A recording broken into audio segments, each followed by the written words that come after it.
Warning, this podcast was produced by two men who still think that swearing is both big and clever. As a result, it contains quite a lot of it. Therefore, this podcast is not suitable for children, unless they're really fucking cool children.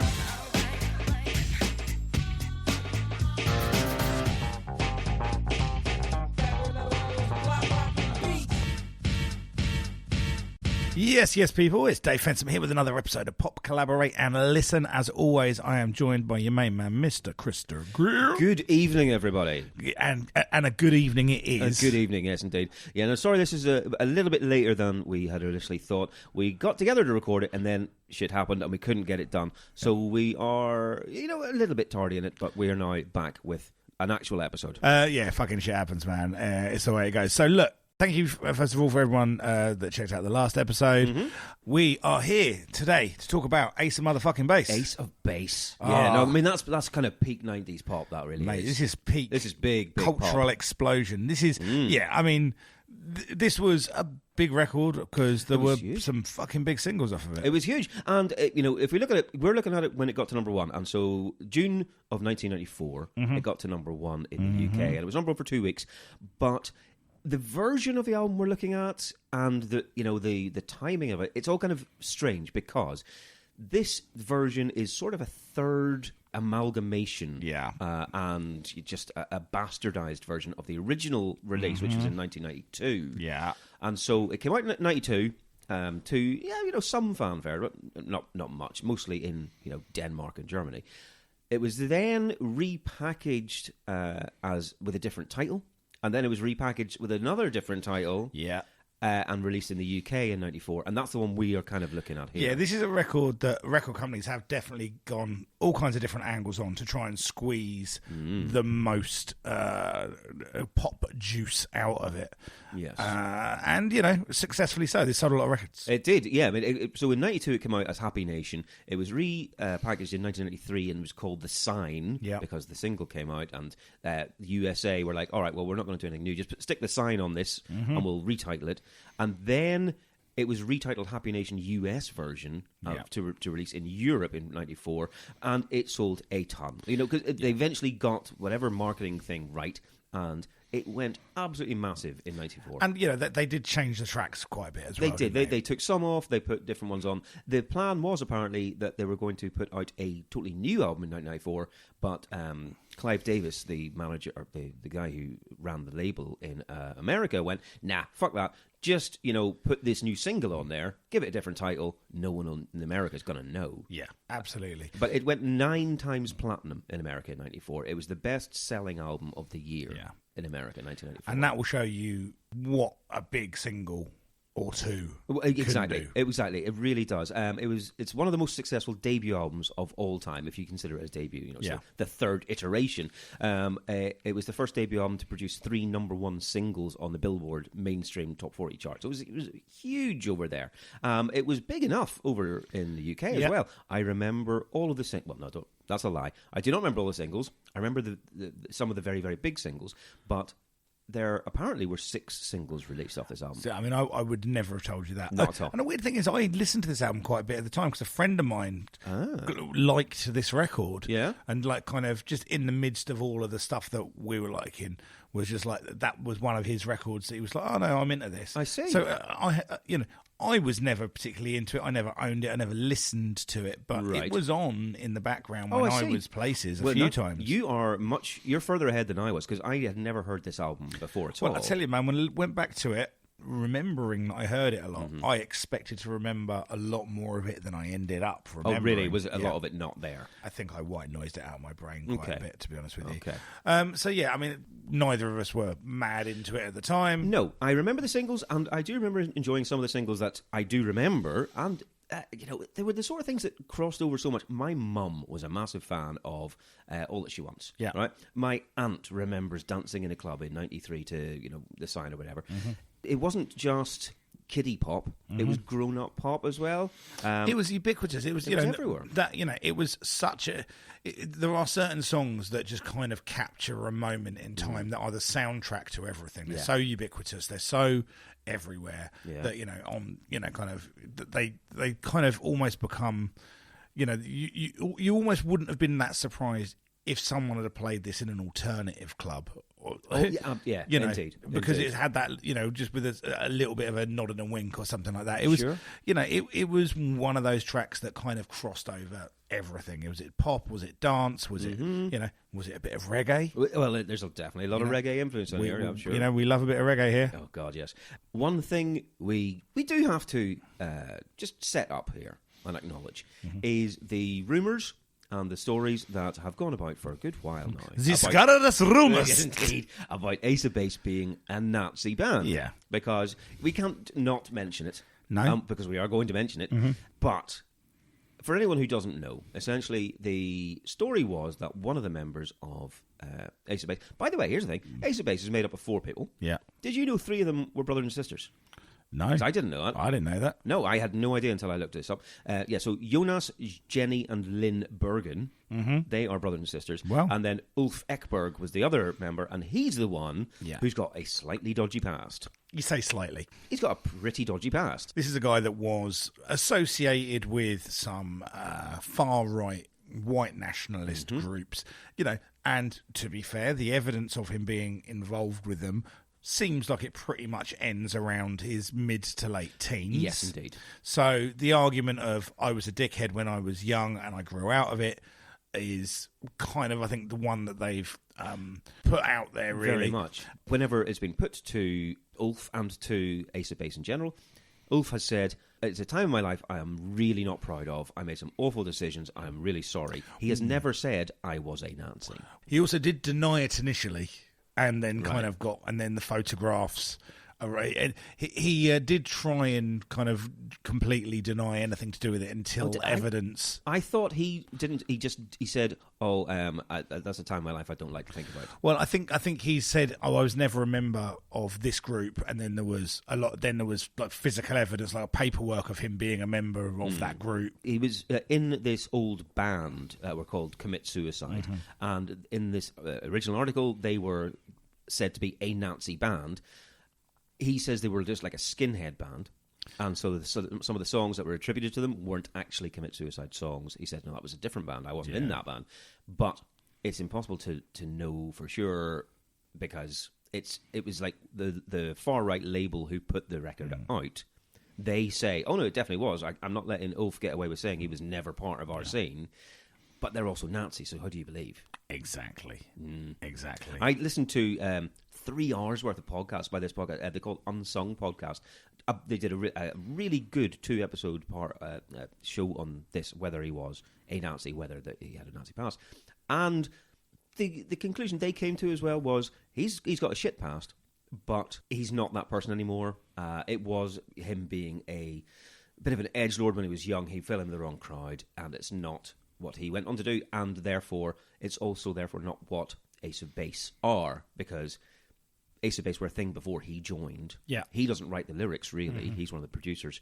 And so to say Ace of Base are a Nazi band is a bit disingenuous, etc. Yeah, fair enough. But it's still a good story, and there's still going to be some jokes. Oh, yeah. And there are some bits that when you've got that kind of scent in your nose, it's a filter that makes you... process some of the songs slightly differently. Yeah, and you definitely see them with some of that. Yeah, indeed. Obviously, if you've heard this before, for me to ask you what are your expectations going into this is probably pointless because you've got an idea in your head already. I'd never heard this. Yeah. I was expecting to like the ones I liked. Yeah. Hopefully, maybe get a couple more, but I'm expecting this to be generic and a bit dull. Okay. That's where I'm going into this. I remembered very little of this, and I kind of went, I'm fairly sure if it was really good, I'd have remembered and liked him. a bit. Yeah, So sure. I'm going at this going, there's stuff on this I know that I really like. Okay. So is there anything else that kind of matches up with that? Yeah. That's where I'm at, really. Well, pretty much the same as me then. Cool. So let's start, as we always do, with the album cover. Uh-huh. Do you know what this reminds me of? Oh, go on. It kind of reminds me of the Blood Sugar Sex Magic album cover. I see. Well, we've got a couple of... We've got the two women, the sisters, Jenny you and Lynn. said women there with such venom. two women on the front, and kind of a rose in the middle, greens and reds. It's a very strange one. This smacks to me of record company going, all right, well obviously we've had the original album cover, but we need to repackage it. Marketing department, please put something together. Oh, do you want all the members on there? Well, let's see. Two of them are quite pretty, and the other two are just two Swedish blokes. So, and one of them's wearing a fucking swastika. Yeah, exactly. So I reckon the marketing department's gone, all right, we'll just take these press shots and, stick a little bit of weird graphic design on. I think it's a very shite album cover, if I'm honest. But like the back of it, though, to be fair, is the other two. Oh, is it? I haven't even looked at the back. Yeah, no, but the back is those guys. God, that's awful. I mean, Jesus, Wow. 'cause look at the haircut on that dude, man. No, I would rather not. All right, so yeah, I don't think this is a great album cover by No. any means, shape, or form. No, not at all. No, it looks very 90s. It looks very primitive, computery graphic design. Yeah. This'll do. It honestly looks like this'll do. This'll do is very much the way I would do. Yeah, that'll do, right pig. up. All right, well, let's just crack on. So this album, I guess it starts exactly as you'd expect it to. Okay, get the big hit in here. Yeah. Right, so track 1 is All That She Wants. Come on. This was like their first demo. Everyone knows this. Of course I Everyone do, knows man. this. Yeah. But yeah, this was written by Jonas and Ulfe as a demo called Mr. Ace. They couldn't find the song they're looking for. They heard a different song, which was produced by someone called Dennis Pop. Sent him the demo tape, and then he was like, yeah. But was that guy the Dr. Alban guy? he was, yeah. I mean, Dennis Pop is a big Swedish pop producer. He has also done, later on after I suppose he did Britney Spears, he did Backstreet Boys, Yeah. Dr. Al, NSYNC, 5. He did big pop stuff. But What a coincidence, though. A surname like that he ended up. it's bizarre. I know. Yeah. I think he was in Balloons before that. Yeah. There's a great story about this though. That whenever they sent him this demo tape, the version they sent him, he didn't like. He didn't like it at all. Right? But they sent him on a tape and he put it in his car and he played it.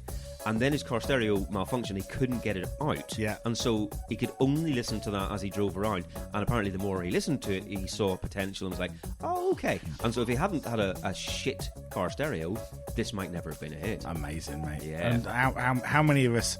that's the thing. The 90s was the era of the slightly broken car stereo. Oh, sure. No, there's no one that had a car in the 90s where the tape player works all the time. No, absolutely not. And sometimes yeah. it gets caught up and you have to pull an actual tape out of the machinery. Don't. Terrible. What a nightmare. Anyway, so look, the song itself, man. Yes. I mean, it's gloriously naff, isn't it? Oh, sure. But it's really, really catchy. I know, man. Europop reggae. Who'd have thought that would be a thing? Honestly.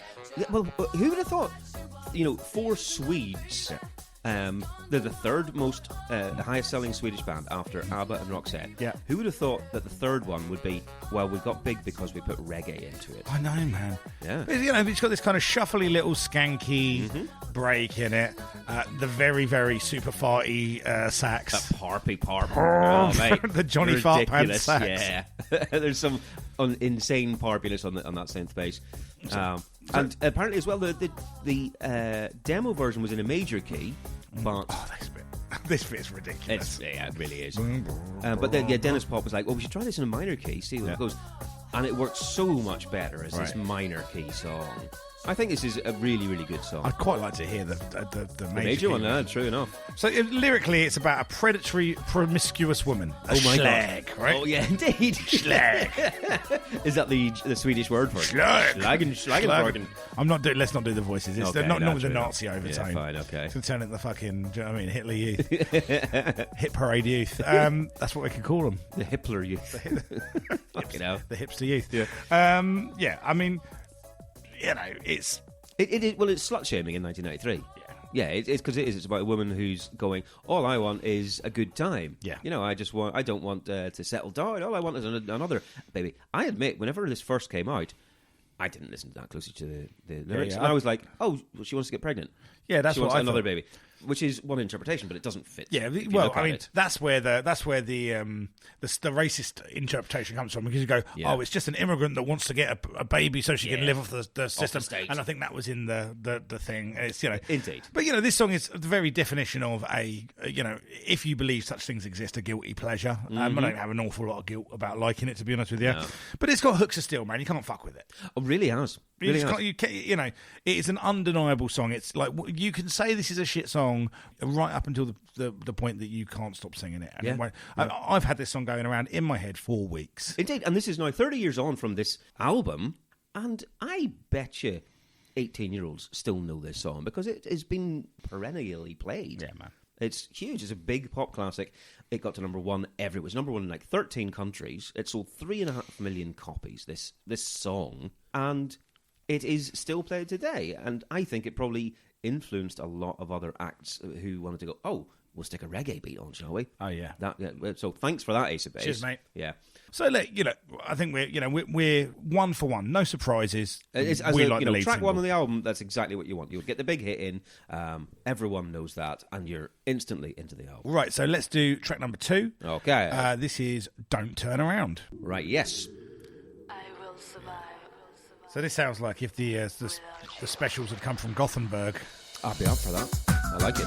Yeah, it does. Yeah, a bit of ghost tiny stuff there. It's a shame they're not Danish. Someone could do less specials, more special brew. Oh, I see. Okay. Doesn't work. No, Mark. No, sorry.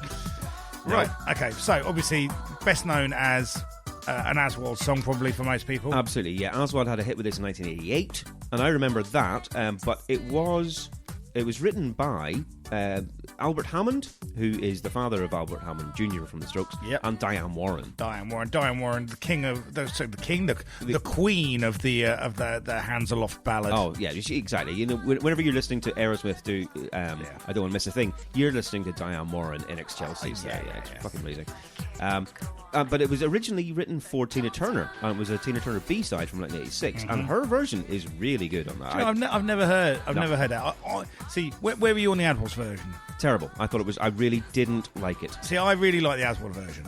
Okay. I really like that. I think it's a good tune. Right. Okay. And and I'm torn on this one. Yeah. Because I do think that this song is objectively shit. Okay. Right. And I'll caveat that. Yes. I like the lyrics. I like the vocal. I like the vocal. The vocal. Okay, yes, I think the vocal on this, I think, again, this is Lynn singing, and I think she does it really well. Yeah. But I think all the sounds, the production, it's all ropey as fuck. You're talking about the keyboard sounds or the tinniness of it? The keyboard sounds, the drum sounds, the kind of, it's, like I described, all she wants as gloriously naff. Okay? Oh, yes. And this continues that kind of Euro naffness. Sure. And but the truth of it is I am also absolutely charmed by it. Oh, I see. Okay. But so you don't love it, but there's something there that goes, yeah, but... If you were going to ask me, do I like it or do I dislike it? I like it. Okay. Do I think it's good? Oh, right. That's a different question. No, I don't. That's a different question. Right. Okay. Because I'm in the boat where I didn't like the Aswad version. And initially, I remember this from the time when this came out in 94. Didn't like it. Oh, hold on. Are we about to get the terrible male vocals? I think we are. Oh, this is just rubbish. I have written down here, there's a rap bit and it can go and fuck off. Wow. I mean, he's no Stacker Bow. Who is, man? Who is? So I didn't like this at the time because I think I didn't like the Aswad version. So I was like, well, fuck that song. Mm-hmm. Going back to it for this, having never listened to this in the interim, I actually think this is all right. I kind of like this. I think this is a good version of it. Yeah. I like the delivery. I think that the fact that it is a bit more minor as well, is a bit more sad behind it or something. Yeah. There's something about it. I'm like, yeah, this is okay. So the thing is, I'm sitting here going, this is naff, and And you're bopping. And I'm just dancing along. Yeah, bopping away. Do, do, do, do, do, do. Yep. See, that bit that I think is terrible. Do, do, do, do. It's in my head. There's something about these songs. Sometimes you go, I'm not sure about this, but then they'll do a thing. Yeah. And it'll be just this little flourish on a keyboard. And you're like, oh, well, that's stuck in my head for fucking days. Yeah, right? Yeah, exactly. Yeah. Man. Exactly. Yeah, I remember thinking, of the 3 singles I remembered, this was my least favourite. Sure. Going back to it, probably still is, but I am much more positive about it than I was at the time. Okay. Much more. I think it's all right. I think this is a good version. Yeah, I wasn't expecting to say that. I really wasn't. I don't think it's a good version, but I do like it. Wasn't expecting that at all. Just in terms of the Albert Hammond, Diane Warren thing, like I say, Diane Warren, she's done everything that you'd expect. Albert Hammond co-wrote with her and some other people. With her, he co-wrote "Nothing's Gonna Stop Us Now," as made famous by Starship, which is a wonderful song. That's an absolutely incredible huge. He wrote "One Moment in Time" for Whitney Houston. He co-wrote "The Air That I Breathe," which was the Hollies' big hit. And weirdly, because of that, he has a writing credit on Radiohead's "Creep." Brilliant. Because Radiohead lost a court case to say, because people, or I'm not sure if it was Albert Hammond himself, but people said, well, "Creep" rips off "Air That I Breathe." So he is now credited as a co-writer, which must make millions every year. Oh, I'm sure it was. Yeah. And I bet it'd make even more if Radiohead weren't such dicks and would license well, it. Very true, yeah. Or played it ever again. Hammond's there going, oh, just fucking put it on the advert. Yeah, God's sake. Oh, man. But yeah, okay, so that's track 2. So we've had singles to start. Then track 3 is the first one, which is a non-single. Yeah, it's called "Young and Proud," which does sound a little bit like a Nazi group, to be fair. Well, indeed, yeah. If you got those connotations behind you, maybe don't release a song called "Young and Proud." Uh-oh. Flashing back. I'm definitely flashing back. Oh, really? What, you remember this? No, it's a 2 Unlimited flashback. Oh, right. Oh, this is very Eurodance. Techno. Yeah, I mean, this is a different sound completely. We've moved away from that sort of slow reggae thing that they were doing. And yeah, wow, we're into Eurodance. Oh, no, thank you. Big piano riffs. Man, this and that guitar for no reason. This sounds like reggae techno ABBA. This could be Steps. Yes. Yeah, no, I get you there. Yeah. But this is also much more typical of what I remember being in charts at the time. Oh, God. What was that? Woo! Cheesy dance pop. I mean, there's some... okay, we should probably just get this out of the way. Most of the time, lyrics are not going to be the big thing for these guys because it's pop music and it's in their second language. Yeah. So I'm not going to give them grief, really, for writing shit lyrics, but some of them are particular nonsense. I'm not going to make the same commitment. I see. You reserve the right, do you? Yeah. Look, I'm going to say that this track is broadly beyond redemption. I say I don't mind it still. So you're an idiot. I think. I mean, obviously it's terrible. Obviously it is. But there's something about this. I go like, it's ridiculously catchy. I mean, I find bits in this to like. I have written, it's not without its catchy moments. Yes, and it's still better than anything on Real Things. Okay, yeah. But we are, we are uncomfortably close. I see. You're on the line. Do you know what I mean? We're like, we're.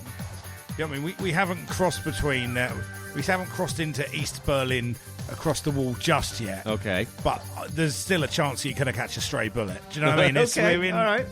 Get some shrapnel.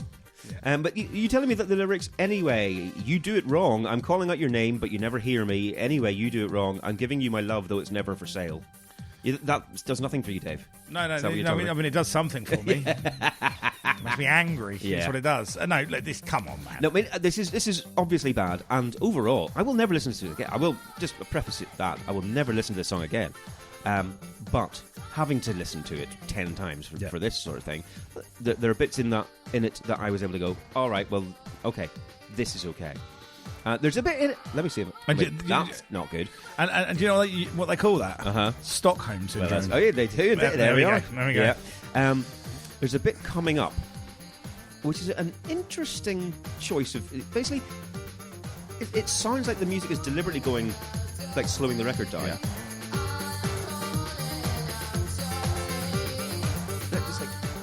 rather than you're going ding ding ding, it's going ding ding ding. Yeah, it's kind of got a decay in it. It's a weird thing, and I don't know why they've done it. It's a deliberate thing, I'm sure. That you could, or maybe it's a mistake. Maybe they just did it in the studio and were like, shit. Well, I've not got time to re-record it. I mean, I would imagine they heard the rest of the track and went, "Who gives a fuck?" Well, that's very possible. I mean, at this point, I think this is very kind of 1991. Yeah, definitely. This is that sort of chart rave going on. And there's a couple of bits in it like, but no, it's not a good song. Of course it's not. And that'll be why it wasn't one of the 6 singles off this 13-track album. Yeah. 6 singles, man. Okay, well, all right, well, yeah, but I think that's fair. I think, we were decided it's not a good song. I possibly find more to like in it than you did. You definitely did. That's all right. I don't mind that. Okay, shall we go into track number 4 then? Yes, indeed. And this is, depending on which version you listen to, either the title track or just the was second single or third single? This was the 4th single. Okay. So this came out in February of 94, just before, a few months before the album. It got to number 2. Yeah. And it wasn't on the original album's release, like you say, but then when it was repackaged with this on it, they recalled it The Sign, because this was a big single for them. Yeah. I could do without that bit. I could do without that. No, that makes it for me. I'm all about that, man. It's just in the club style. Well, very much, yeah. So, yeah, obviously this is a sign. Is it about a swastika? Who knows? Well, I fucking hope not, because this is a fucking banger. This is one of my favourite pop tunes of all time. Oh yeah, this is easily the best thing on this record. It's straight up. One of the this is a near perfect pop song. It honestly is. I remember I was, effusive about this at the time as well, and a lot of my kind of indie mates were like, "Why the fuck are you listening to this? This is Tetra." Like, no, this is absolutely brilliant. Yeah. This chorus, it's glorious. Oh my god, fucking fantastic. Yeah, got to number 2 in the UK, but it was number 1 in 14 countries. Yeah. It was ranked as the number 1 song of 1994 in Billboard's End of Year chart. Nominated the Grammys for Best New Artist. They lost to Sheryl Crow. They nominated for Best Pop Performance. Lost to I Swear by All For One, this single. Exactly. This song is so good that I don't even think of it as a reggae song. No. This is, when I've liked the other bits, I'm like, it is naff, but I kind of like it. Yeah. I don't think this is naff at all. I think this is just a great song. It's fucking brilliant. This is like them distilling the thing that they did, and the only problem with this song is this is almost its ultimate form. You probably can't do this as well again. Right? Yep. Yeah. And it's only just over 3 minutes long, which is an absolute crime in itself. Mm-hmm. Don't worry, man. They've re-released so many of their songs so many times over the years. There's bound to be a 12-minute version. Of course there will be, yeah, sure. And the lyrics are pretty rubbish. Mm-hmm. But I'd never listened to them before properly, because why would I bother? I just want the chorus. But the lyrics, under the pale moon, for so many years I wondered who you are. How could a person like you bring me joy? Under the pale moon, where I see a lot of stars. What? Yeah. Yeah, okay. But fuck it, I love it.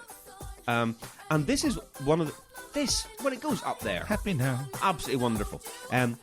This is one of the only songs on here which is actually an evenly split vocal between Lynn and Jenny. Mm-hmm. Mostly it's just Lynn doing the lead vocal and Jenny doing backup, but they do about half of the song each. And I'd be gutted about this. If I were Ulf, the one with the alleged Nazi past, he doesn't appear in the credits at all for this one. Does he not? No. So he's getting no money for this song. Uh-oh. Yeah, it says it's written solely by Jonas. So royalty-wise, that's gotta hurt you. Do you know that he's got a really big, woolly jacket that he's known for wearing around Sweden? Sorry, Ulf or Jonas? Ulf. Ulf, okay, yeah. Yeah, it's like a big, fleecy thing, and everyone knows him about it. Yeah, apparently he's often known as an Ulf in sheep's clothing. Jesus Christ. Yep, that sounds just about right. Thanks for that. Do you know who bought him it? No? Jake Shears.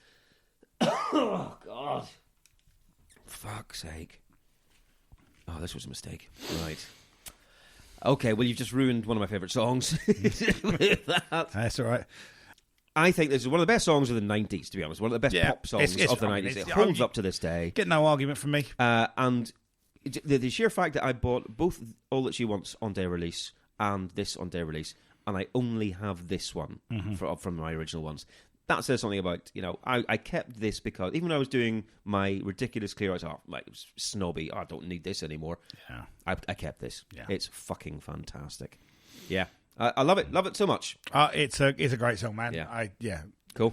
All right, well, look, that's the first 4 songs. We've had 3 singles in the first 4 songs, so it's a strong opening section. Mm-hmm. I am very pleasantly surprised. Not surprised, I'm very pleasantly pleased. Well, I'm 3 for 4 with some caveats. No, that's fair. Okay. All right, well, with that out of the way, let's do the albums that were out this week. Albums.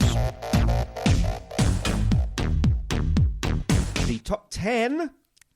And this was number 1 for 2 weeks, so we've got a little bit more to talk about that. But the top 10 isn't that different to anything else. It's number 10 is the best of ELO. Number 9 is Division Bell by Pink Floyd, which we've done. Number 8, Blur Park Life, which we've done. Number 7, 2 Unlimited, Real Things, which we've done. Number 6, Deacon Blues Greatest Hits. Number 5 is a new entry, and it is Ride with Carnival of Light. I talked a little bit about this in the last episode when we mentioned the single of it. This was a comeback album for Ride, and I was a bit excited about it, but then I felt let down because it was a very different sound to what I was expecting. It wasn't that shoegaze that you wanted. It wasn't that big, swooping stuff. It was a lot more just guitar band, indie guitar, straight ahead indie guitar. And while it's probably not awful, if I went back to it, that's not what I was after. No.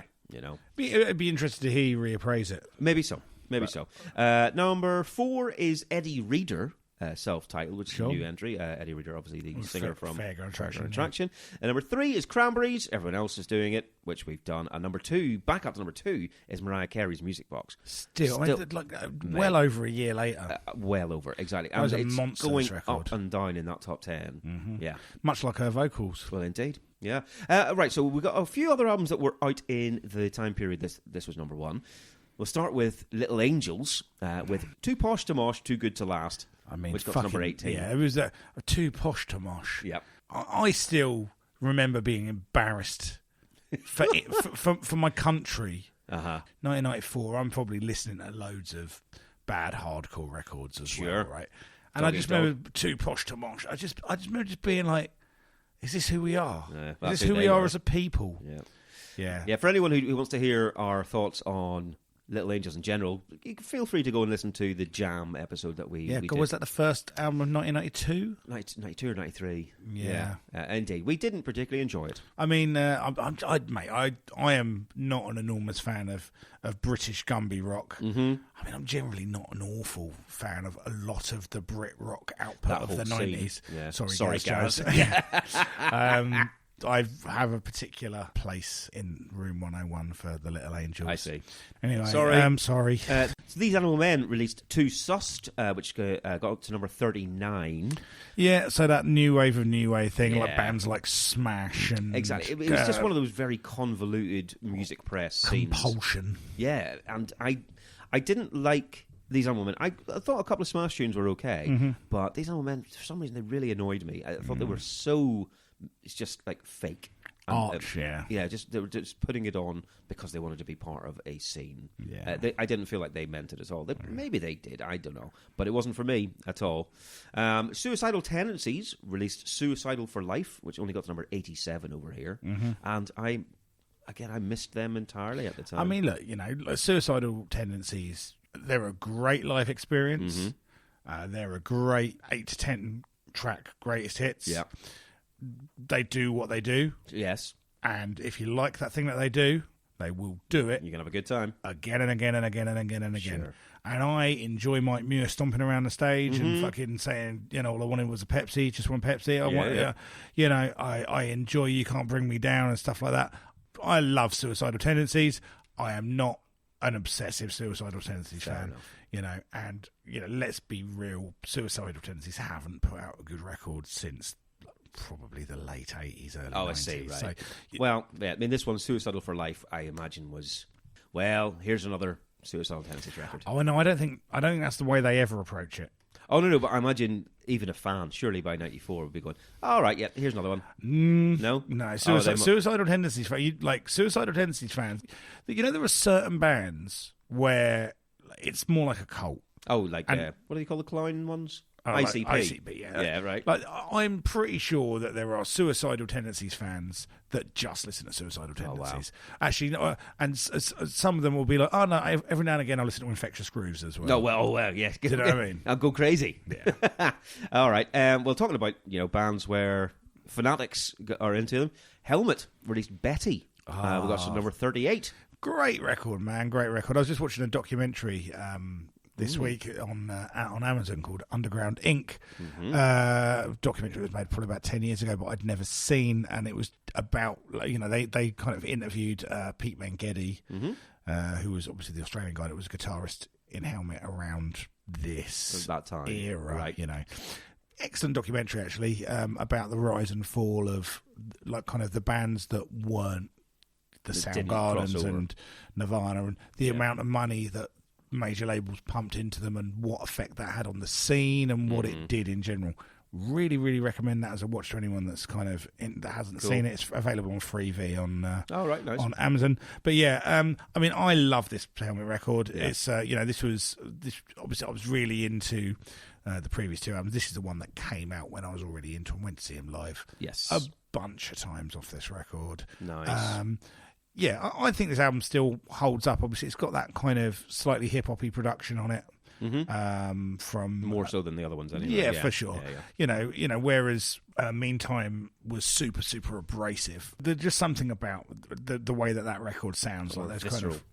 Kind of visceral. Those rough-shorn vocals, those guitars that just sound like kind of razor blades, man. I love that record. And then this is a departure from that, and it's a more kind of precursor almost to nu metal, right? But not as well. It's a kind of a more hip-hop based sound, because it's produced by T-Ray, who was obviously that guy fairly ubiquitous in the 90s, worked with loads and loads of old school hip-hop acts. A pretty big name at the time, yeah. Absolutely, man. Worked with Beastie Boys, he worked with Cool G Rap, Artifacts, worked with some of those new metal bands as well, like Korn, Audio Slave, Snot. G-Love and the Special Sauce. G-Love, right, nice. Dilated Peoples.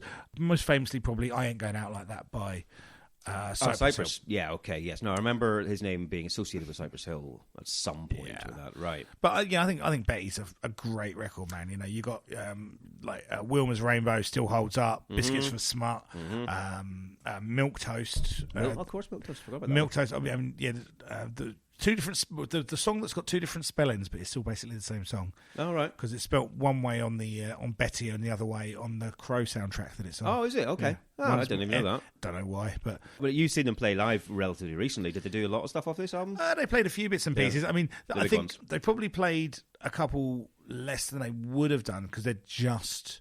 The tour before this, they were touring this album. Oh, I see. Right, you could hear the whole album in full. And I would have quite liked to have seen that, but it didn't fall at the right time. And again, I talked about seeing Helmet at that time. Yeah. All right. There's loads of albums to get through, so let's go on. Osric Tentacles released Arborescence, got number 18. Don't care. No, again, I think we said this before whenever we saw them. This was a top 20 album. Yeah. Don't know where those fans are coming from. I'm sure there's probably stuff on it that I would enjoy. But weird. Just don't that they care. were a thing. Yeah. Blackstreet released their self-titled album, only got to number 35 over this way, and this was obviously years before they put out No Diggity. Yeah. This is when they were doing their kind of previous stuff. And so number 35 is not a big album. They weren't a big deal at all, really, over here. Nah. Much bigger in the States, I'd imagine.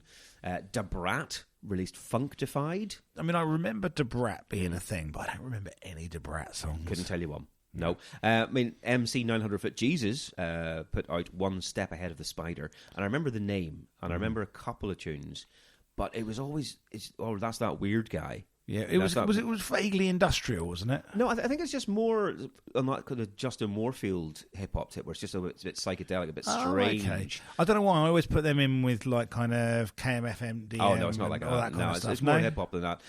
But also, I think it was one of those ones that was maybe on the US college radio scene. It was bigger than that. Right. It was never fully available in the shops in the UK. And so I never really investigated any more than that. Could you get it on a K-Tel compilation? I don't think you could. Oh, okay. No. Beck released One Foot in the Grave, which was his one after Mellow Gold. Okay. And it was the first one that I was aware of where I was like, because in my head, Beck, that's Mellow Gold. He does hip hop. He does weird, bizarre hip hop. And then One Foot in the Grave came out, and I was like, oh, he's doing some acoustic-y songs. Do you know, I don't know if I've ever heard One Foot in the Grave. I heard it, and I instantly dismissed it because I was like, oh, well, this isn't Beck. Yeah. Beck is Loser. Beck is Beer Can. And then... But now, I mean, you know, I have a favourite hip-hop Beck album and a favourite non-hip-hop Beck album. Of course you do, yeah. And, you know, if I was only going to choose one to live with for the rest of my life, it would probably be the non-hip-hop one. Yeah, it would be Sea Change. For me, it's Mutations. Fine, yeah, but you know, that's, I think, is such a genius side of him that he has that is brilliant. Which hip-hop-y Beck album would you choose? choose? It would be Odelay for me. Midnight Vultures for me. Yeah, fair enough. What a surprise. Chose the one that sounds a bit like Prince. Yeah, true. 7 Year Bitch released Viva Zapata. And I remember reading about those. I mean, again, that's a name on paper rather than a... totally. It's, you know, I always wanted to hear the band Lubricated Goat because what a great name. Yeah, Lubricated Goat. Fantastic name. Yeah, exactly. Hootie and the Blowfish, what a great name that is. Released Cracked Rear View. Not a fucking notion. No. I mean, have you ever listened to Hootie? No, not at all. They're fucking terrible. I'm sure. One of you look at how many records they sold in America and you go... Oh, you lot all right? Yeah. Do you know what I mean? Well, surely they were just waiting for, you know, Creed to come and take over. The Dave Matthews Band. Live, yeah, exactly. Right, Magna Pop released Hotboxing, and I think they were Dutch. I think they were like one of the Dutch indie bands. That was their thing, but I don't remember much about them either. Dutch doing a song called Hotboxing. Yes. Oh, wow, what a... strange. Yeah. Reverend Horton Heat released Liquor in the Front. Yeah, I always liked Reverend Horton Heat, but like never bought their records. Right, I got a tape of that one of Liquor in the Front, and I absolutely loved it. I thought it was absolutely brilliant. I've always got a thing for that Southern Fried kind of preachery. Sure, but then I don't even think I checked out the next one because I had a Reverend Horton Heat album, and that's all I needed because it's all the same. It's 12 tracks of the same good fun stuff. Yeah, but I've got that now. Yeah, that's all right. Yeah, and then the last one is Kyuss with Welcome to Sky Valley. I never heard of him. Yeah, so that came out in June of 1994. Welcome to Sky Valley. Did you know that at the time? I got into Kyuss about 96, I think. Oh, okay. All right, 96. Not long after them. That's kind of where I was at with them. Yeah. I was a little bit after the fact, but I was much more after the fact. I don't think I heard anything till after the first Queens of Stone Age. I know. So I was into Kyuss before Queens. I was ready for Queens to come out. Yeah. In terms of Kyuss albums, would you say that's their best one? Would you advise people towards that one? I'd say, you can't really go wrong with any of the first three Kyuss albums. No, yeah. You know, I would say my personal favourite is either Sky Valley or Blues for the Red Sun, depending on which day of the week you get. Yeah, probably Blues for the Red Sun. Yeah. But good. you know, Sky Valley's got Demon Cleaner on it. So you can't fuck with that. You can't. You just can't. But you know, Circus Leaves Town as well. You can't. That's no joke of a record. Oh mate, of course it is. Brilliant fucking records. Anyway, but there you are. Okay, so for 2 weeks of releases, you know, you got Helmet, you got Beck, you got Kyuss, Reverend Horton Heat, and then you've got, you know, a lot of other bits and pieces. That's a strong 2 weeks, I think. I think that is really good. Yeah, we haven't had one of those for a while. No, we've had some limp ones. Yeah, but this is decent. So I'm okay with all of those, frankly. Well, not all of them, but, you know, I think that's a solid show. Okay, let's crack back in to track number 5, and this is called Living in Danger. Living out of danger. Living in danger. Yes. Okay, and this was also a single. This was the 6th and final single in January of 1995. Yeah, got to number 18. I don't remember this at all. No, I don't. From the time, this sounds like a minor key reggae sea shanty. Oh, okay, nice. I've put here. Like, why is this again? This male vocal bit. I've put, if you asked AI to create an Ace of Base song, this is what it would sound like. Right. Yep. Okay, I see that. It's taking all the elements you'd expect. I think this is, for me, this one lacks the big chorus and structures of the singles that really, really work. I don't think this is awful by any means, but I just don't think it's particularly remarkable. Sure. I think the chorus is the best bit of this by far. I think that's a very catchy thing. Again, when I was going through and listening over and over and over, when it got to the chorus, I'm like, oh yeah, this one. And you know, there is that living in a danger. That I will give you that. It's got a bit. Sure. But I don't think it's enough. Right. It reminds me of something else. I know it's very basic, and it reminds me of something else, and I can't think what it is, but it sticks in my head, this one. Is it Here Come the Hot Stepper? Living in a danger. Again, you look at these lyrics, apparently in interviews, Jonas Bergen, who wrote the song, has said it's about living on your own and advising people, don't trust people too much. You'll be better by yourself. It's dangerous out there.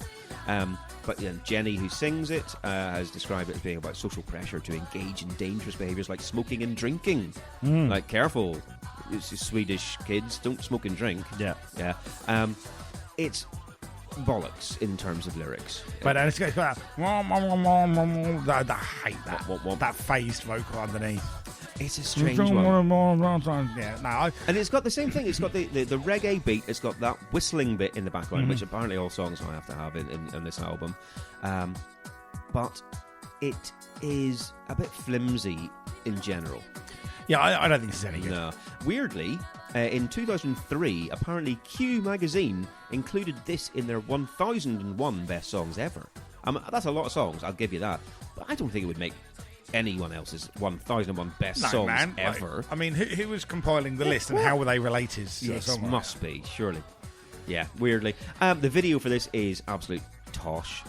I checked out some of the videos, and the very early ones are very basic. Yeah, they weren't spending any money. This was the 6th single, like I say, so they had a little bit of money, but it's they're trying to put a message in here about how everyone lives in a society of mistrust, and we should try and open up a bit more and be more trusting.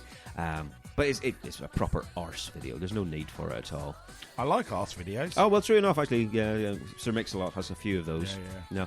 No. The minor key I like, but nah, it's 5 out of 10. It's not 5 out of 10. Yeah. It's grasping the air, hopefully trying to get the bottom tip of a 5. Right, fair enough. All right, well, let's move on then. Okay, so this one's called Voulez-vous danser? Voulez-vous danser? Well, fuck my life. Yeah, indeed. Oh, hello. Right, we're off on another different journey. We're not doing the reggae thing again. Jesus. Yes, this one. Oh, God, this one. Oh, God, this one. Yeah, this is a stinker. This is a weird thing. Man, this is like a high-energy Stock Aitken Waterman remix. Yeah. This is easily, for me, the worst one so far. This is one of the straight up one of the worst moments of my year. Oh, I see. Now, the problem with this is it's already 8 years out of date. Sure. Oh, yeah. This could have been a 1988 song. Yeah.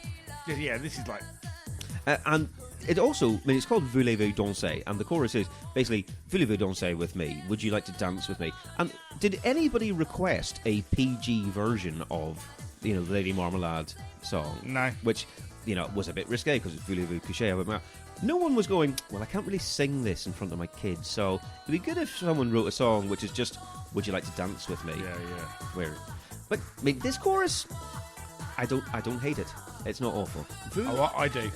It's stupid. I don't hate it, but I also think this is what my fear was going into this album, that it was going to be full of this. Yeah. It's going to be the singles I knew, and then 8 of this. Listen to that. Oh, yeah. It's like someone's got, like when you get keyboard for Christmas and you put the dog sound in. Yeah, sure. It's shocking. Oh, it's fucking awful, man. Yeah. This is dog shit. No. This is very, very bad. There's a couple of elements I don't mind so much, but it's very, very bad. You're being very forgiving of this. I am, and I was not expecting to be at this point. But yeah, okay, so that's track number 6. I think we can skip over the rest of that. Let's hope so. Yeah, fine, okay. All right, so track 7 is the title track, Happy Nation. Okay. This was actually a single. This was the 3rd single, but it came out in November 93, only got to number 42. And then was re-released as the 6th single release in October 94 and got to number 40. So, of all of the singles, it charted the lowest twice over. Okay. We got a bit of Grandmaster flashy bass in here. Sure, nice. This has definitely kind of got a dubby feel. It reminds me of Perpetual Dawn by The Orb. Oh, yeah, I which can hear is, that. You know, it's got that dub feel to it as well. And, I think it's fair to say, in general, I'm a bit more forgiving of dub than you are. I'm very, very much so. I am not a fan in general, but this version... and then... Oh, no. Then we've got some Enigma. Why was it the law that you just had to in 1994 have some Enigma chanting? Enigma? What are they giving me? Nice. But then we got that little whistling synth back in here, like. This is the one where you do start asking about the politics of your man. You do think, it's just a little bit white supremacist here. Yeah, it is a bit like, Yeah.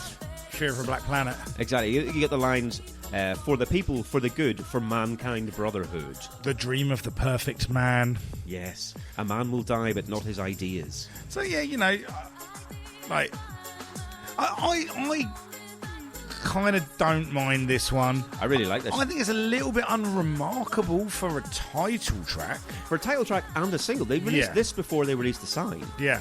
They thought this was going to be a bigger single. I on my first listens through, I think I was unimpressed, but it grew on me and grew on me. I think it's a really good tune now. Oh, I do like this one. Yeah, I like this one. I think, like, even listening to it now, I'm looking back at my notes, and I'm like, you were maybe a little unkind of this in your notes, and I'm going, no, this is a better song than maybe I've, even this, like, which is like probably like a sixth listen. Right, sure. But I like these. Nice kind of deep, kind of bassy, like... There's an Andrew Weatherall mix of St. Etienne's Only Love Can Break Your Heart, which this reminds me a lot of, because it's got that dub stuff and that the piano when it comes in, and it's lovely. There's a lot of space in this, which I think is really nice. Well, it also reminds me a little bit of like some Sabres of Paradise stuff as well. Definitely, sure. Which, I'm a fan of. I must admit, whenever Lynn comes back in with the vocal, I think it's really nice. That's really nice. That drop in. And the way that vocal sits out on the mix. Absolutely. Tell them really nice. But that's really good. Yeah. No, this I'm very impressed with. Also, I think if I'd heard this in 1994, I would have been absolutely dismissive. Yeah. I thought it was boring, whatever. But I think this is one of the better ones, the best ones on this album. Yeah, it's got a melancholy to it. Very much. And so. again, very much. Oh, yeah, I like this one. Yeah, I very much hope it isn't a Nazi anthem. Yeah, indeed. There is the theory, and I'm not sure if one of them said it as well, but there was theory. It was. In fact, it was Wikipedia. It posited it as an anti-fascist song. Okay. As a retort to the rumours about both. And so there's a line, and over time we've learned from the past that no man's fit to rule the world alone. But then they also called it Happy Nation. Yeah. So perhaps have a bit of a think before you do that. And apparently, and I don't know why this is, on the YouTube comments, there was loads of people saying, I was listening to this and then I got my door kicked in by the police. And I was like, what's this? And apparently on TikTok there is a trend of putting this song over loads of police SWAT videos. Right. And I don't know why this song, but apparently this is one of the ones. Never ever try and understand TikTok. Oh no, that's very true. Right. No, it's not for us. It's just not. It's just not for us. But okay, right. So that's track number 7, and I think that's really good. I'm very impressed with that. So happy days with that. Anything else from you on that one? No, that's about it for me. Lovely stuff. Okay. All right. Track number 8 then is Hear Me Calling. Hear Me Calling. Hear Me Calling. Wanna hear me calling out your name. Okay. Yeah. This is the only song on the album where the lyrics are credited to Lynn and Jenny rather than Jonas, or just Jonas. And it's also the only one where they get a credit for writing the music as well as the boys. However, I don't know if I'd be particularly proud of it. Yeah, I don't think I'd want that, man. No, I would take that off my CD. This is very much in the cheesy dance. Yeah. High energy ballad. I find this, very tinny, very annoying. Nothing in this grabs me. There's no bit of this like, at least it's got that. There's nothing in here for me at all. Yeah. I mean, my note here is this is just shit. Yeah. Even in terms of nonsense lyrics, they're even worse than you. It's just so if I'd written the lyrics, I would definitely. I came in a black dress. I left in a white. Deep. fuck's sake. Now, I'm not impressed by this at all, and I would absolutely skip this every single time if I had the choice. Yeah, no thank. Yeah, fine. Okay, well, yeah, whatever. That's the next 4 songs, though. So we're kind of 2/3 of the way through. Okay, I mean, less to get your teeth into in that section, I would say. Less, but it's got one banger. Yeah, that's true. Yeah, it's got one proper banger. It's a damning with faint praise thing, but I thought I wasn't going to enjoy this as much as I am. I thought I was going to be much less impressed by this album so fair far. enough, man. So it's not so bad, but we might as well take a little break and do some singles.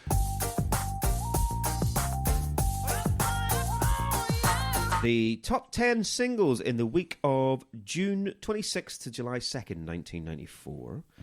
There's a couple of new entries which we'll have a look at. I don't think you're going to get the song, but you might get the artist.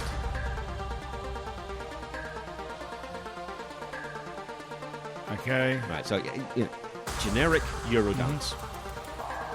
Snap. No, but Yeah. yes, you're on the right lines. And I honestly think maybe 2 episodes ago I said, oh, well, you won't know who this is, but it sounds like such and such. And it's the same ones again. Right. I don't remember this song one bit. Oh, God. Yeah, I mean, I know who this is. I do know who this is. Yeah, fuck's sake.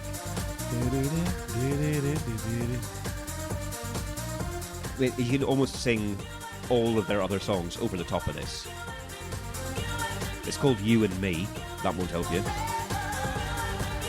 I don't remember this song at all. Nah, you wouldn't. It's Capella. Capella. It's another Capella there song. You go. Yeah. Yeah. Okay. What I just don't think I was going to get there today. No, fair enough. I'm trying to think what...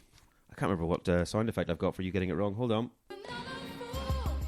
Another fool. There you go. Oh, well. Ace of Base telling you're a fool. So that's Capella at number 10. Number 9, and here's a coincidence.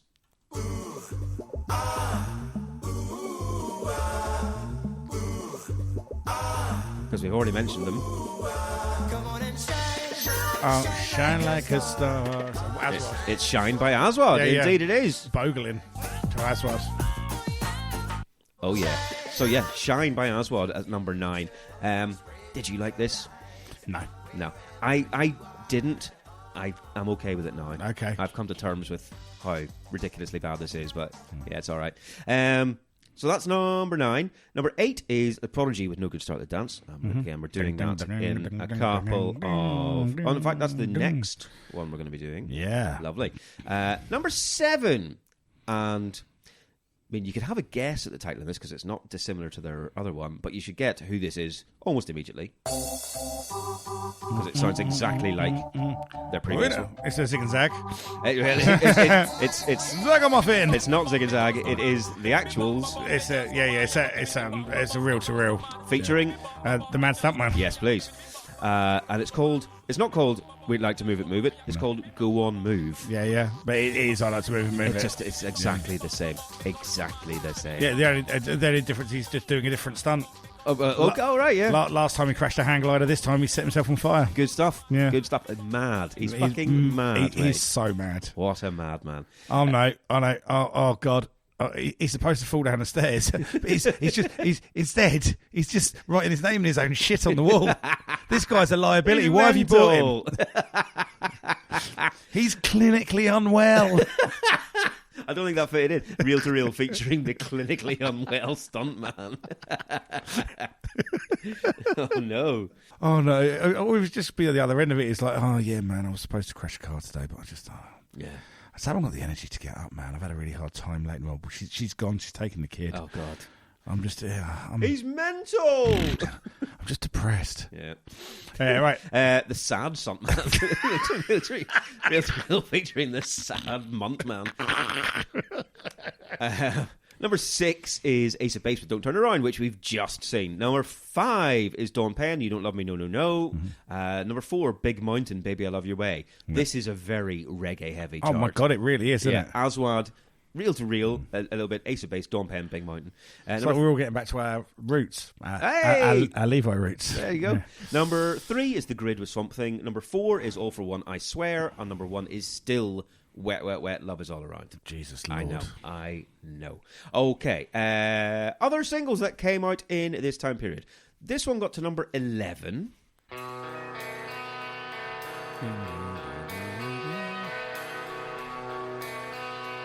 I know what this is. Yeah, of course you do. And we're going to have to do it. Oh, well. Yes, we are.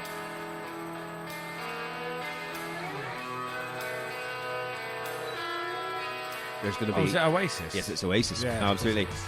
Yeah. I mean, is it worth me asking for the title of this one? You're not going to have followed these. You'll know it when I say it, but... Yes.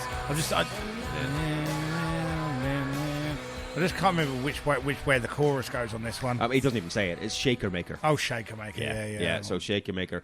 That got to number 11, and like I say, we are going to have to do the full album in a few episodes' time.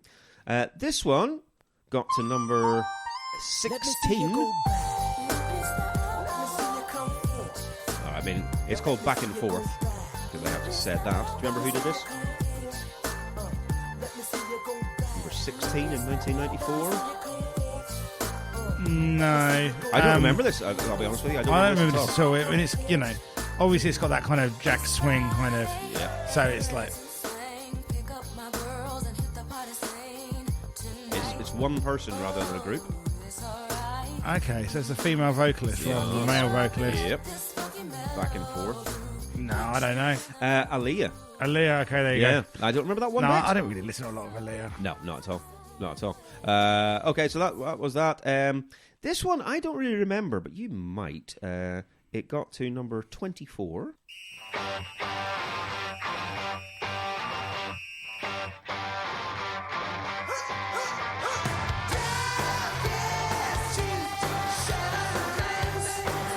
Shut Up and Dance. Yeah, it's called Shut Up and Dance, absolutely. Oh, is this Aerosmith? Yes, it is. Yeah. I don't remember this at all. Do you remember this? Vaguely. Vaguely. Well, I'm going to give you... you got that. Nicely done. I don't remember that one bit. Even having listened to it for this, I don't remember it. Echo Belly got to number 39 with I Can't Imagine the World Without Me. Mm-hmm. Charlatans got to number 48 with Jesus Hairdo. This one only got to number 61, and this is one of the ones that I chose whenever we did our One Hit Wonders thing with Riot Act podcast.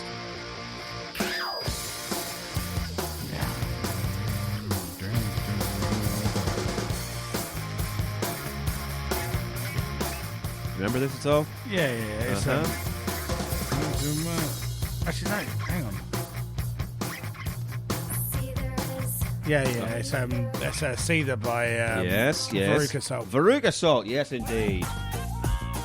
Yes, it is. Cedar by anyway, if you're in America, you're listening to this going, they're not a one-hit wonder. They had... Oh, I know. Yeah, probably. Well, all right. Similarly, I would call these guys a one-hit wonder. This one got to number 80. This was played in a lot of rock clubs for years at this point.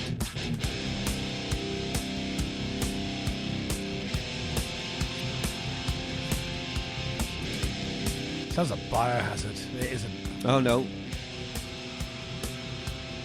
No, it's a bit more industrial than that. Oh, I mean, it sounds like Korn at that point, but this is before that. What is this? I don't know this. Is it Pitch Shifter? No. Prong. Oh, fucking... is this fucking...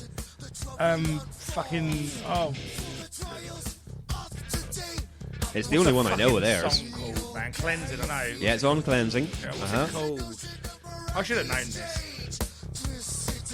This is just got out of my head, man. A few years ago, I remember this.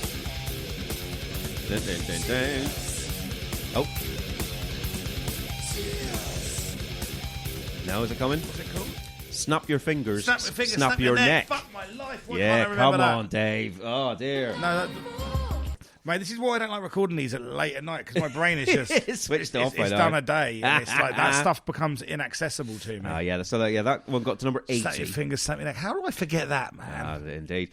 Kinky Machine released 10-second Bionic Man, got to 66. Strange Love released Time for the Rest of Your Life, got to number 88.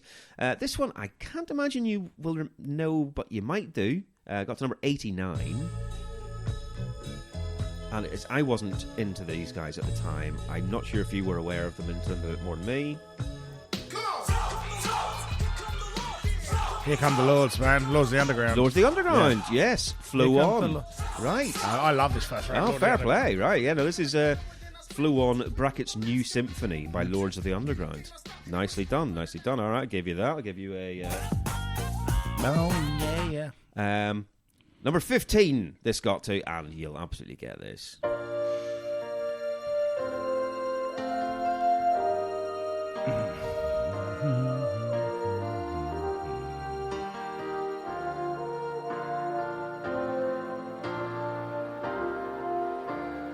There's a calm surrender to the rush of day.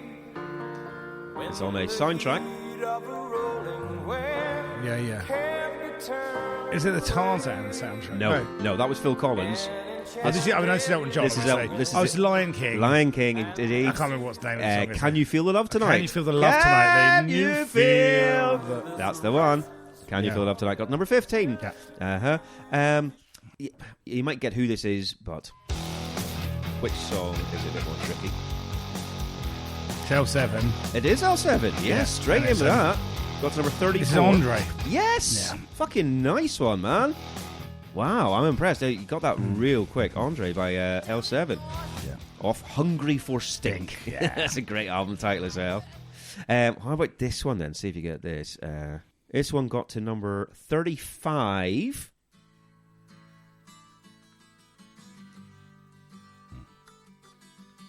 And I'm pretty sure that you loved this band.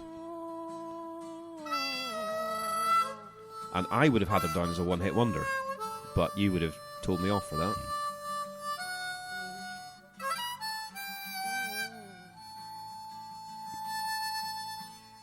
I don't feel the sun's coming out today. It's Blind Melon. It is Blind Melon. Yes. I can't remember the song. Right. I mean, I wouldn't have got this song title at all. The name of the song. But yeah, it is Blind Melon. Yeah. I'm not going to get the song title. No, it's called Change. Change. I don't remember that one bit. Do you remember that at all? Well, as a single? I mean, I don't remember it being a single. No, fine. Right. All right, so this one, I just start this a bit in as well. Let's go with this. It's got to number 47. That is Biohazard. It's Biohazard. Yeah. Absolutely. It's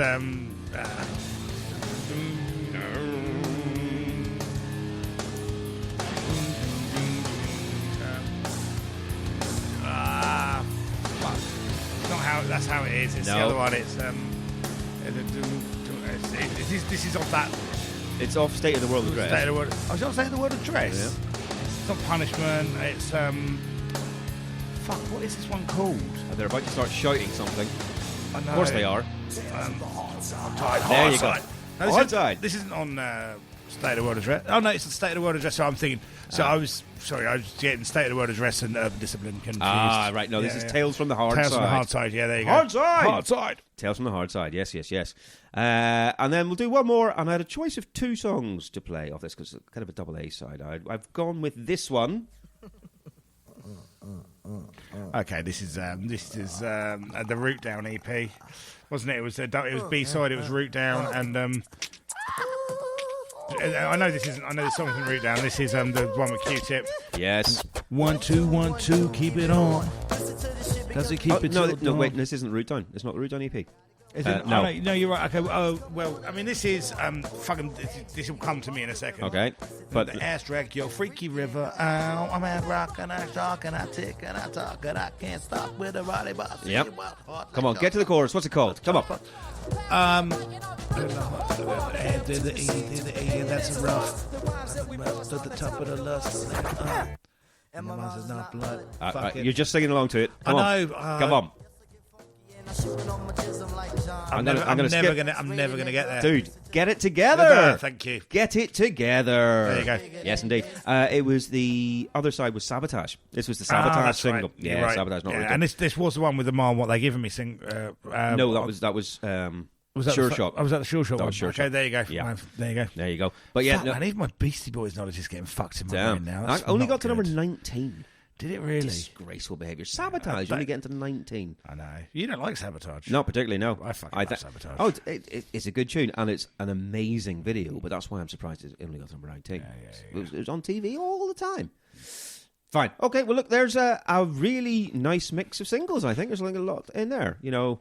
You've got... Get it together. I can't fucking believe I couldn't get that. Oh, my brain. Your brain, mate, brain. But let's go back into the last section of Ace of Base. Okay, so this one is Wait for Magic. This is a song that Timmy Mallet wrote about his minor bird. What? You used to watch Wide Awake Club then? I did. What? Timmy Mallet famously had a minor bird called Magic. Did he? I don't remember that bit. I just remember the mallet. This is waiting for Magic. Right, waiting for Magic. Okay. Uh-oh. Wow. And the thing is, it says on this is the Total Remix 7-inch edit or something like that. Mm-hmm. And so I don't know what the original was like, but this is the version they put on the album, so that's what we're talking about. 2 Unlimited Meets ABBA. Wow. Yeah, I've said this is starting off like something from 2 Unlimited. Yeah. Big, cheesy synth stabs right at the front. And yeah, that kind of the vocoder voice. This has got my favourite lyric on the album on it, though. I suspect I might know what that is. I like where you're going with this. My favourite one is "Kiss me, baby. I'm attractive, baby." But then it follows up with "Baby, get to know me, show who you are, give me that music, baby. I'm eternal, lying in a coffin, waiting for you." Pardon me? I mean, this is a catchy chorus as well, though. I did that. That's catchy. No.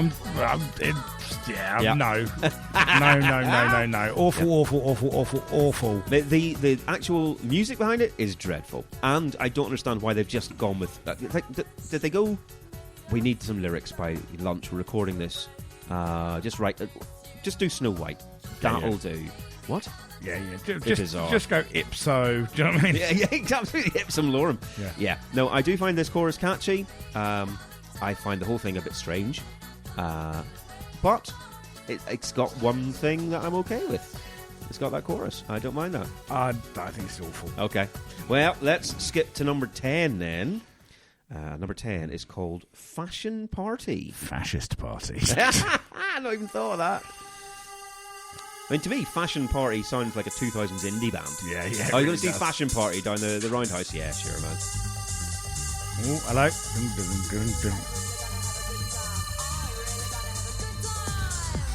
I mean, this is Jesus Christ Superstar. Oh. I was thinking it's KLF, What Time Is Love. Yeah. You just put like a...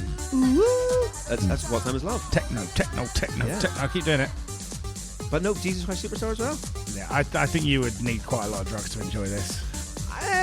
Yeah. I mean, this is weird. I don't think this is very good, and it's also the second song that's long on the album, which is pointless. It goes on and doesn't do very much. I've described this as this is like the music from a rave in a bad action movie. Oh, sure, yeah, I get that. I can see, people pretending to dance to this.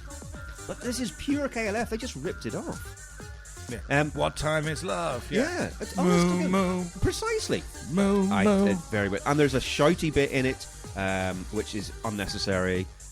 There's some kind of weird, like, extreme noises near the end that I don't mind as much, where it kind of really jumps into. It kind of, I'm like, oh, okay, commit to the fucking mental.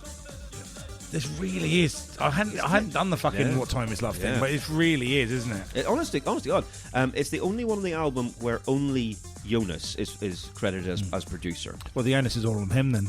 Oh, nice. Thanks for that. But it does make me think that maybe he's not the whole brains behind this, because I was thinking, well, Ulf's a Nazi, it can't all be him. Maybe Jonas needs the Nazi balance. Maybe. Because otherwise he just comes off with Tosh like this. Yeah. Yeah. Are you saying there's quite a big ulf between them? Oh, lovely. Yeah, that'll do. I'll take that one. Yeah. Let's see if I can skip to the end in case there's any of that weirdness going on.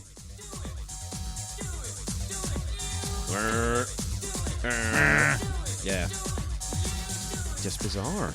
Bizarre. And it's called Fashion Party. It's a song about a model that they've decided to call Connie Walker, which is not a particularly glamorous name. You don't know that? Well, okay. Connie Walker is a stylish woman. Well, she's apparently so stylish that you really want to be with her, but you cannot be with her. Cannot be with Can't Connie be with Walker. her. No, step away from Connie Walker. No. This song, I don't understand. She's an icon-y. Connie Walker. I think by this point they've run out of ideas for their songs. Yes, I think you are correct. Just gone, well, this is going to have to fit the We can't remit. put reggae in all of them. No. Get a KLF track. Yeah. Get your man doing some bad rapping over it at some point. That'll have to do. Yeah. Okay, so yeah, not particularly impressed with that one. No, thank you. Big no Let's thanks. do next one though. Track no 11. Thanks, I wrote there. And No, put thank a you square have around big letters. So the next one, track 11. This was the second single. This one. This one was the second Wheel of single. Fortune. What you gonna tell your dad? It's like a wheel Oh, of fortune. This was actually the first single that was released in Denmark. And so it kickstarted them off over there and kind of in Europe. But it took 3 releases to get into that. But then it did make a dent in there, and they went from there. But this was the second track. It got to number 20 in August 1993 in the UK. What? I don't remember this one bit. But yeah, there you go. Back to the classic Ace of Base reggae. This is a plodder, though, isn't it, this one? It is. I've said that I think it sounds like a first effort. I've written it squidges about and does fuck all. Yeah, it's very basic. It doesn't really go anywhere. Not very good. And it sounds like it was written by somebody whose English is not good at that point. This is one of the first things that they ever did. Like I say again, it sounds to me like they were taking tropes from other songs and just doing it themselves. They hadn't really found what they wanted to do. There are some bits in this that are shockingly bad. There's a in the bridge. There's a male response to the female singing, which is just cringy to listen to. Call and response is a hard thing to get right. I don't get it. There's a bit that reminds me of Carly Simon's "Why," which I do like. There's an element of that.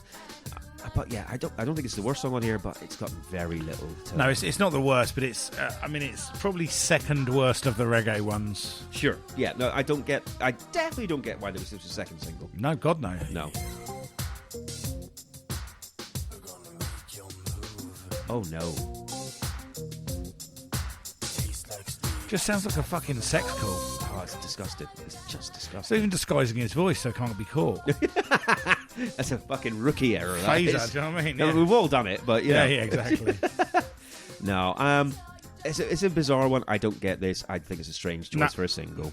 Wheel of Fortune, no. No, fine. Okay, number 12. We are coming to the end of this album. There's only 13 tracks that we're doing. So number 12 is called Dancer in a Daydream. Dancer in a Daydream. Jesus Christ. Yeah, I mean, it does feel like we're coming to the end of an album where they've run out of ideas at this For point. sure. Yeah. This, to me, it's like a techno version of Popcorn. Oh, I do enjoy a bit of shit Popcorn. That is a very silly song.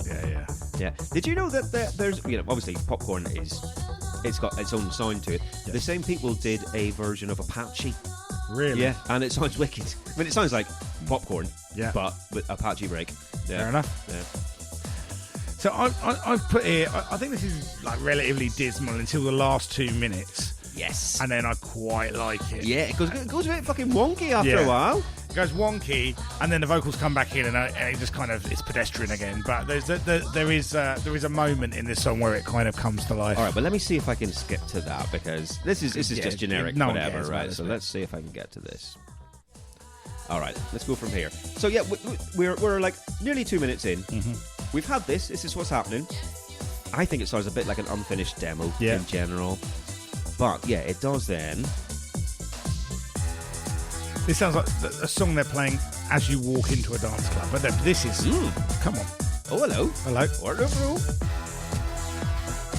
Yeah. Now this bit is all right. It's a different vibe to it.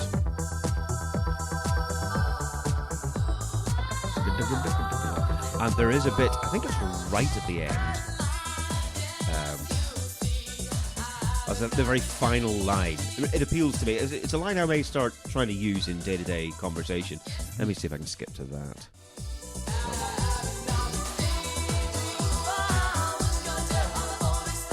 There you go.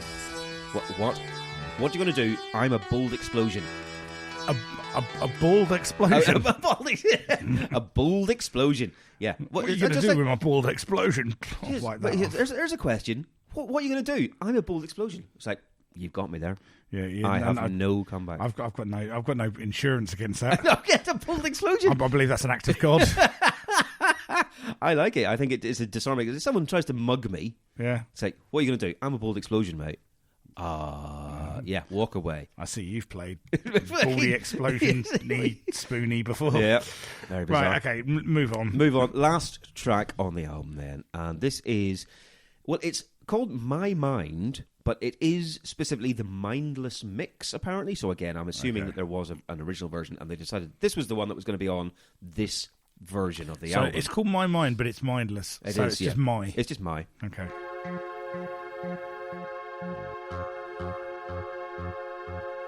Bit of a duck quack, whack, whack, whack underneath there. Oh, hello. Ace of Base in your mind. Oh, Ace wow. of Bases in your mind. Good lord. Fucking not. Yeah, they're going for a bit of a harder dance feel on this, maybe? Mid-tempo, bad techno. Darker synth things. Oh, there's a piano. No. Yeah, wow. I mean, this is utter nonsense. This is 100% really bad. rubbish. Really bad.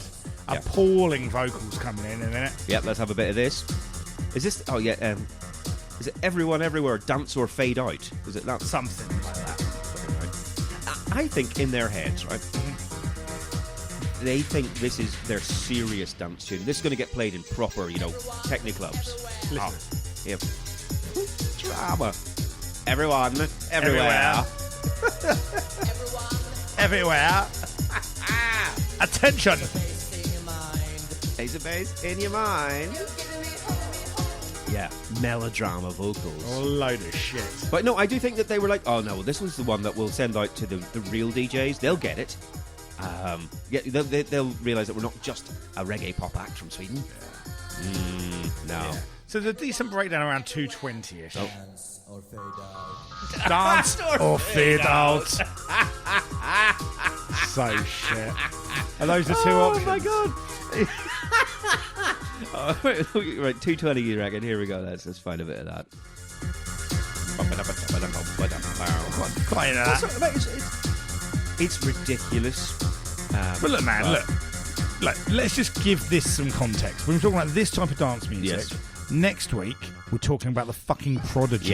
Yeah, indeed. So that's what you're competing with. Yeah. This is That's competing. what you could be doing. The standard is Jilted Generation is going to come out, and that's going to be the kind of stand. And I appreciate spoilers for next. Well, yeah, next week. true, yeah. I mean, I haven't listened back to the album yet, so maybe it's absolute No, rubbish oh, now. no. It's not held up, but. Mate, yeah, no, this is what's going on. This is rubbish. This is no way to end this record. This is a strange one. But everyone, everywhere. That's all right. Dance or fade out. Why do they expect to be taken? Well, do they expect to be taken seriously? Maybe they don't, and maybe that's the point. I don't know. It's almost like if that was done in a much higher arching camp, it's the kind of thing you'd hear on Drag Race. Oh, I betcha. Yeah, absolutely. Dance or fade out. Okay, well, look, that's the last song. That's a 13-track Ace of Base album that I never thought I was going to listen to. Yeah. Fine. Shall we do some social media responses? See what other people thought. All right. So, okay. So, Walker Tate, my stepsister, was into this in the era when you had one CD that you listened to over and over. And though it was better than a lot of her music, it did get more than a little old. It's kind of quirky nostalgia fun now, despite all that Nazi baggage. Speaking of the Nazi connection, I made a snarky comment when the sign was on the radio. My ADHD wife went down the research rabbit hole, not as clear cut as one would think, but come on, you don't just sign on with the White Supremacist label and think that will never come up. Yeah, which is pretty much where we're at. Yeah, indeed. And like I say, I did listen to that big deep dive podcast into the whole thing, and it sounds like we're probably making jokes whenever they're not warranted. But that's fair. Fuck it, it's jokes. Yeah, well, I've got Barnaby Salton on Facebook said, I think one of them was a Nazi. So we seem to have a few people for this. This does not come under the category of fond memories, by the way. Plus, a friend of mine who is a session musician played on one of their albums. Apparently, they were quite nice and played a lot of table tennis. Okay, fair enough. That is one of the most Swedish things I think you can say about it. So they were lovely. They played lots of ping pong. Sure, man. I mean, Niall Bakewell from the Zeros has just basically posted the lyrics in Ich bin ein Ausländer. Yes, Niall. And described it as very blonde fash house. Fash house. Our friend Ellie Maidment said the alternative playground lyrics of The Sign that went something like, I saw your mum, she opened up her legs and said, come on. I don't remember that being a thing. I don't either, but we weren't in the playground. We weren't in the playground. But the thing is, there is... Well, you were. Hey, there is a whole page. She's linked to a website called The Law of the Playground. Yeah. And where people apparently can just, put in, this is what we used to say. And there is a slew of people going, no, this is what we sang in our one. Oh, wow. And so that apparently it is a thing. I saw your mum, she opened up her legs and said, come on, life is demanding when you're doing it on the landing. Nice. Classics like that. I saw your dad, he opened up his legs and said, not bad. So it's all, there's just an entire page of this was a thing in kids' playgrounds. Fair enough, man. Yeah. Giovanni Bien. Apart from the weird genetics of 3 siblings, where some of them had been more blessed by genetics than others. It's true. Nicely worded. It's true. There was always the undercover that the brother saw his sisters as dispensable vocalists while favouring the curtain-haired talent vacuum. That said, while the faux reggae is offensive, the singles had more hooks than your average wardrobe. Nice. I remember a big, joyful group sing-alongs of The Sign in school, but also once we got to uni, every white boy with a guitar was doing annoying acoustic covers of All That She Wants. Oh, wow. Oh, God, that must be terrible. I can imagine that. Jesus. Oh, I'm glad Lord. I missed out on that. God. Nick Shepherd says, I had it on cassette when I was in the sixth form. I think England had a reggae summer as Shaka Davis and Pliers were handing out bangers. And it is true, we started off this season with Shaka Davis and Pliers, and we have just kind of increasingly been swamped by reggae-pop. Give me some reggae. Give me some reggae. Yep. Request the 90s. Also, they got the name from Ace of Spades by Motorhead. Shame they didn't call themselves Base of Spades. Base of Spades. That would have been good too. Matt Bradley on Facebook said, with the exception of All That She Wants, which I will happily defend as a really good pop song, they were a band I'd never given much time to, although I do remember The Sign as well, and a god-awful Aswad cover. I did skim through this record yesterday, though, and the lyrics to the song Happy Nation really don't help them refute those Nazi allegations, do they? Leaves you wondering what was the sign that opened up their eyes actually was. Yeah, exactly. Sarcastic but fantastic. Hi, another quick turnaround. Keep it up, lads. Sorry to let you down there. Yeah, in terms of this album, I only know the singles. The Sign is a tune. All That She Wants is fine. It's a bit overrated. I prefer the Aswad version of Don't Turn Around, and that's all I've heard. Have a good one. Oh, well, no, fair play. Warren Avis said, oh, gods, this is one of the first albums I bought with my own pocket money as a kid. I loved it. Played it to death. Apart from the obvious, at the time, my fave was Living in Danger. The album in itself hasn't held up to the test of time, but it's been a blast from the past.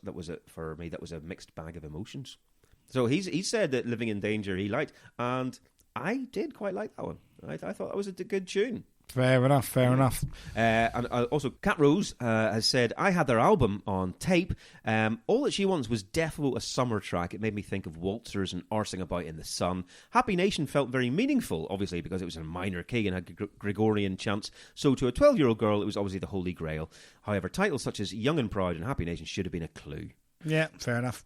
Russell Perkins, you know Russ. Oh, no, of course. Yeah, he says a lad kept playing his The Sign single on a school trip to France. It did our heads in. However, he was the hardest guy in our year, so we got to play it. I mean, that's just the way that works. But yeah, no, thank you everyone who did get in contact about that one. Sure. There's not a lot of people saying it's dreadful. There's some people who were kids at the time going, I remember this. There's not a lot of people with a firm memory of the album, though, either. That's true. Yeah, that's also so true. Everyone remembers the single. So look, man, this is, I think it's a pretty bad album. I'm much more positive about it than you then, because I think it's okay. I think it's more than half all right. I think it's a bad album with some very, very strong high points. Sure, okay. I think if this was a 6-track album, it would be almost perfect.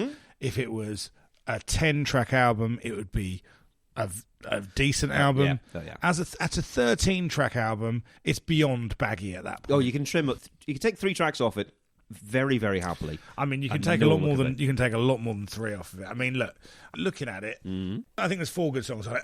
Like really good, 4 actually good songs on it. I see. Okay. I think everything else is a different level of bad. Fair enough. Okay, I think. I suspect we might be on the same track on the 4 good ones. I think some of the other ones are actually all right. I do think that some of the really catchy bits in there that I'm fine with those. Okay, fair enough, man. So we need at least a track. I mean, The Sign is the obvious one because it's the best song. Well, we have to put. Surely we have to. We can't like The Sign as much as we do and not put it on. No, that would be disingenuous. Bang. It's brilliant. I reckon we should have another one. I would put another one on. Do you want to do one of the singles? I would. Well, I think I do. Okay, but not one of the big 2 singles. Happy Nation? That's exactly what I would be straight up with that. I think that's a great choice. Let's do those 2. Lovely. We don't have to do a third one, I don't think. No. I think that's fine. Okay. Sweet. I'm very happy with that. Okay, I am actually pleasantly surprised. Look at the accord we came to there. Brilliant. It's almost like we've done this before. So look, we're back. Back with The Prodigy, which is going to be music for the jilted generation. Yeah. I'm looking forward to revisiting this album. I love this album at the time. I hope I still do. Yeah. Right, guys, thank you so much for joining us. As always, if you agree, disagree with any of our stuff, please get in contact via our various social media. This is also the time, if you're listening to us as it comes out, to be bigging up the fact that we are doing a live podcast. If any of you played along with our pop quizzes in lockdown, which is going back 4 years now, can you believe? We're doing a live version of that in Brighton Fringe this year. We're doing 3 dates at the Carolina Brunswick. They're Wednesdays, unfortunately. I wish they could have been weekends, but to be honest with you, we are very much trialling this thing to see if it works or not. Exactly, rather than we're taking what we're given. I think rather than pushing hard to steal someone's good weekend spot. Guys, if you're a fan of the podcast, we'd love it if some people that actually listen to the podcast could come down. Fancy it. Tickets for sale now. They're on BrightonFringe.com. I'll put the link in the description of this. Yeah, we'll podcast. put the link in the description. Come down, find us. We're going to have a lot of fun. We've got some really, really great guests. We've got some guests that have been on this show before, friends of the show, and some comedians from around Brighton. I think it's going to be a lot of fun. It's going to be more fun than it is a quiz. Yes, exactly. Yeah, but that's the balance of it. Come along, and if it's successful, who knows? We might do it somewhere else. There you go. Anyway, thank you for joining us, and I'll see you next time. Okay, bye. Thank you for checking out this episode of Pop Collaborate and Listen. It was produced and edited by us, for which we can only apologise. We are on Twitter at PCL Podcast, on Instagram also at PCL Podcast, and Facebook.com/PCL Podcast. All of these, plus links to our various Spotify playlists, etc., are on our website, which is PCLpodcast.com. Please feel free to get in contact via any of the social media or on PCLmusicpodcast@gmail.com.